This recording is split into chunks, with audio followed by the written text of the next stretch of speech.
给大家来看一下哈，这个是今年的 GAVV 的扭蛋哈，感觉好久没有来扭蛋了。除了普平咕米和 Kicking 咕米以外，剩下的4个是 Legendolida 啊，这4个是没有出过的啊，这2个我们 DX 版已经买过了。扭回来听一个音效好了。它这一次是这样子一个蓝色的哈，它里面全部都是蓝色的，所以你扭出来是不知道里面是长什么样的哈。啊，之后回去再看吧。好，那么扭蛋第一弹内容呢，我这边就已经全部扭出来了。不得不说啊，扭蛋这个东西真的是非常看脸哈。像我这次呢，就是不停的在出这个 Kicking Gumi 啊，而且500日元一发啊，也并不算便宜。一个扭蛋扭出来，它的内容物一共是这么多。一个扭蛋宝藏本体啊是没有任何贴纸，然后一张贴纸是需要自己贴的，还有一张扭蛋的使用注意说明啊，前后都有印东西。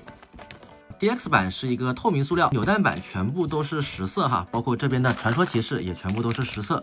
目前为止发售这些 DX 宝藏里面，颜色最不透的就是这个棉花糖宝藏了，但它也并非是完全不透哈。我们拿这个光照过来可以发现，还是有那么一点透明在上面的。扭蛋宝藏啊，就是完全不透的一个纯纯的实色外壳，底部识别码啊，这个光看的话其实看不太出来有没有区别哈。等一下我们拿腰带来试一下，背后没有什么太大的变化哈。然后侧面底部的这个联动按钮。里面这个手打开之后也换成了实色哈，当然因为结构一样，所以你要换脑袋也是没有问题的，互换一下大概就是这么样一个感觉。当然因为形状没变啊，所以这些收纳也是可以正常联动的哈，跟 DX 手感没有任何区别，真的就只有外观的区别而已。好，然后来把剩下内容给组装一下哈。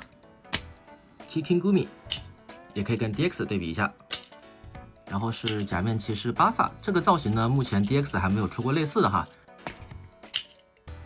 假面骑士马杰斗，假面骑士布雷斗，最后一个假面骑士 EXIDO。